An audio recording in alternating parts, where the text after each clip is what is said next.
Hello students, today our topic is poor listening habit.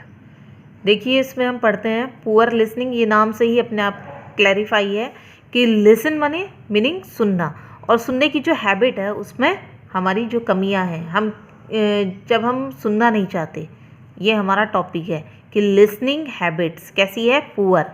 उसके क्या क्या रीज़न हो सकते हैं वो सब हमने यहाँ पे लिखे हैं। पढ़ते हैं, चलिए इसको। देयर आर मैनी वे, बहुत सारे कारण हैं टू लिसन बैडली, कि हम कभी कभी ध्यान से नहीं सुनते।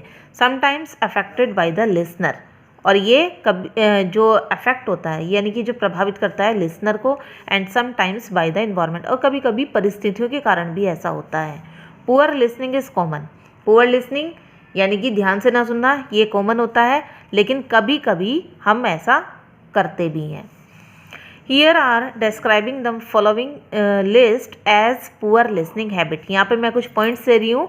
हमने यहाँ पे लिस्ट बनाई है पूरी पुअर लिसनिंग हैबिट्स की, कि कौन कौन से उसके रीज़न हो सकते हैं जब हम सुनना नहीं चाहते हैं। सबसे पहले, lake of interest in the subject, विषय में रुचि ना होना, first reason. Second, focus on the person, हमारा जो ध्यान है वो व्यक्ति के ऊपर है, ना कि उसकी बातों पर। ऑन द सब्जेक्ट और कंटेंट, यानी कि जो वो बात बता रहा है उसके ऊपर ध्यान ना देना। नेक्स्ट है इंटरप्टिंग, इट मीन्स डिस्टर्बेंस होना। डिस्टर्बेंस भी होता है कभी कभी, तब भी हम बातों पर ध्यान नहीं दे पाते। नेक्स्ट है 4, focus on the detail, missing the big pictures. ठीक है ना, यानी कि जो डिटेल हमें दी जा रही है उसमें जो बिग पिक्चर्स वगैरह जो चित्रों के माध्यम से जैसे समझाते हैं, तो वो चीज़ नहीं होती कभी कभी, तो हम बहुत बोरिंग हो जाते हैं, तो उसके कारण भी हम कभी कभी फोकस नहीं कर पाते। नेक्स्ट है क्रिएटिंग डिस्ट्रैक्शन, यानी कि कभी कभी लिसनर के और स्पीकर के बीच में बहुत ज़्यादा दूरी होती है, तो ये क्रिएटिंग कारण बन जाती है ये डिस्ट्रैक्शन का। नेक्स्ट है इग्नोरिंग, इग्नोर करना व्हाट यू डोंट अंडरस्टैंड, क्योंकि आप समझना ही नहीं चाहते वो क्या कह रहा है। Next, letting emotions block the subject, subject पर ध्यान नहीं देना बल्कि भावनाओं में बह जाना। Next, day dreamer, day dreaming यानी कि दिन में सपने देखने वाला, बस अपनी बातों में, अपने विचारों में मग्न है, सामने क्या चल रहा है कोई मतलब नहीं है।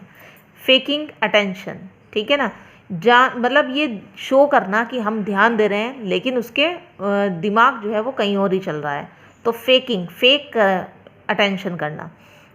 नेक्स्ट है क्रिटिसाइज द स्पीकर, जो बोलने वाला सामने बोल रहा है उसकी आलोचना करना, बुराई करना उसकी, और उसकी बातों पर ध्यान न देना।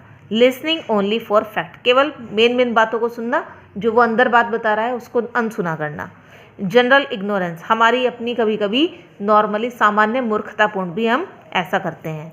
Next, lake of respect for the speaker, बोलने वाले की रेस्पेक्ट ना करना, जब हम उसका रेस्पेक्ट ही नहीं करते तो हम उसकी बातों में कोई इंटरेस्ट लेना नहीं चाहते। Asking too many questions about detail, कभी कभी क्या करते हैं जो लिसनर्स हैं वो इतने क्वेश्चन डिटेल में पूछते हैं कि जो मेन फोकस है, जो मेन पॉइंट है, वो सब भूल जाते हैं। Forgetting what was talk about previously, ठीक है ना, भूल जाना, आगे का तो समझ में आ रहा है लेकिन जो पीछे बातें कही गई हैं उनको भूलते चले जाना। शोइंग इंटरेस्ट इन समथिंग, कभी कभी इंटरेस्ट दिखाना अदर देन द कन्वर्सेशन, लेकिन बातों में इंटरेस्ट ना दिखाना। Not looking at the speaker, एक आई कॉन्टैक्ट वाली बात हमने पहले पढ़ी थी ना, जो गुड लिसनिंग में आई थी कि एक आई कॉन्टैक्ट बना के रखना चाहिए, तो उसमें ये यहाँ पे दिखाया है कि not looking at the speaker, speaker बोलने वाले की तरफ देखना ही नहीं, इधर उधर देखना। जब हम इधर उधर देखते हैं ना तो वो एक डिस्ट्रैक्शन ही होता है, यानी कि हम अच्छे से नहीं सुन रहे हैं उस व्यक्ति को। Not responding to the speaker's request, है ना, और जो बोलने वाला व्यक्ति है उसको कोई रेस्पॉन्स ना देना, that is the sign of a bad listening habit. Thank you.